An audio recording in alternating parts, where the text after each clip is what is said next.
नमस्कार, times of Swaraj में आप सबों का स्वागत है और मैं हूं संतोष सिंह। और आज हम टाइम्स ऑफ स्वराज के दर्शकों को कुछ कहना चाहते हैं। कभी कभी हम प्रतिक्रिया देख भी लेते हैं कि लोगों की क्या प्रतिक्रिया, अमूमन बहुत कम।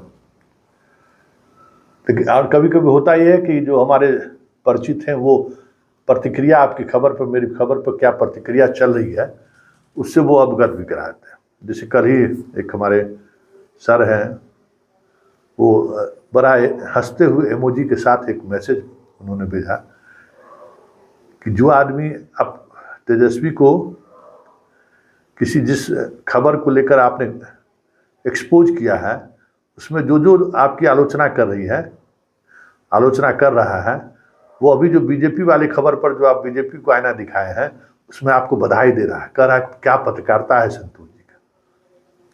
इसी तरीके से अभी बीजेपी को लेकर कोई खबर चलाए तो कहा कि संतोष जी आप भ्रम में है, 425 जीतेंगे हम लोग। किसी का देखते हैं कि नीतीश जी पर काहे आप इतना लगे रहते हैं। पत्रकारिता यही है कि कोई पार्टी वाला ये नहीं कहे कि संतोष जी मेरा अपना है। हर पार्टी वाले को ये लगते रहे कि भाई संतोष जी अपने मिजाज से पत्रकारिता करते हैं और करेंगे। प्रतिक्रिया से, किसी भी तरह के आलोचना से हम अपने मिशन से भटक नहीं सकते। और मेरा मिशन है पत्रकारिता, और पत्रकारिता हम अपने अंदर जो मुझे लगता है वही चलाते हैं। तो चलिए देखिए कैसे बीजेपी के नेताओं के जुबान से वह राम दूर हो रहे हैं।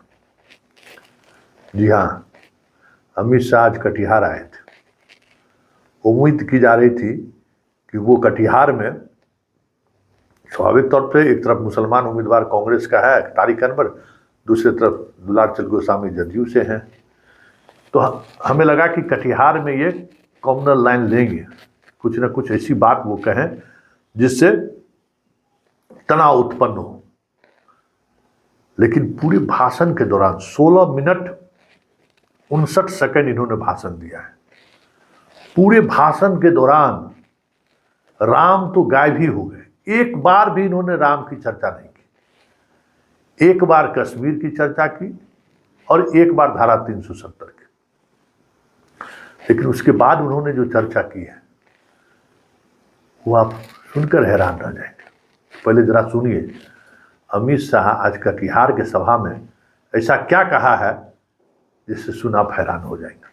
भाई और बहनों, मैं आज कहने आया हूं, भारतीय जनता पार्टी ने सबसे पहला ओबीसी प्रधानमंत्री, पिछड़ा वर्ग का प्रधानमंत्री, अति पिछड़ा वर्ग का प्रधानमंत्री नरेंद्र मोदी को प्रधानमंत्री बनाने का काम भारतीय जनता पार्टी ने किया।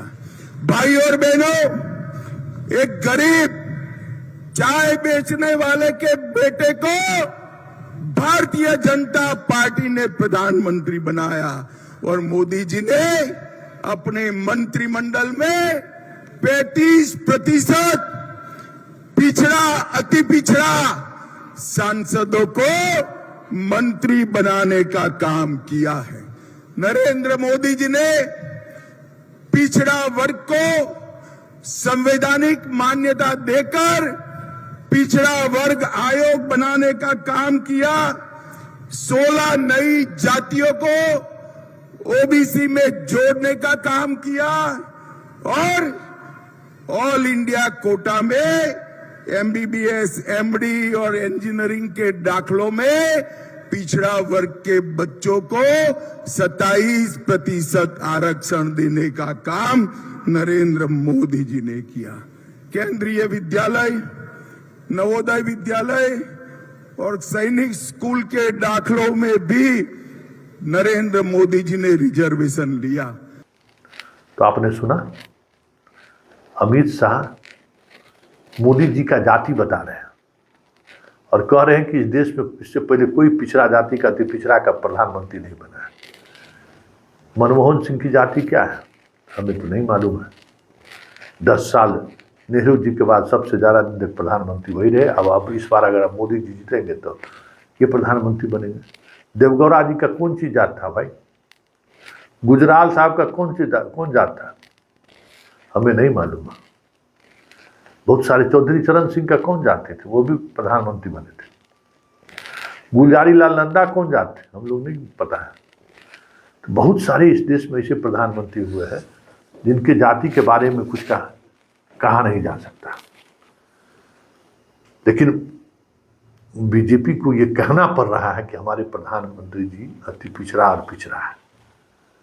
मतलब फर्स्ट फेज के इलेक्शन में ही कुछ न कुछ ऐसी बातें सामने जरूर आई है कि धर्म पर राजनीति करने वाला राम, राष्ट्रवाद पर राजनीति करने वाला बीजेपी आज जाति पर बात कर रहा है।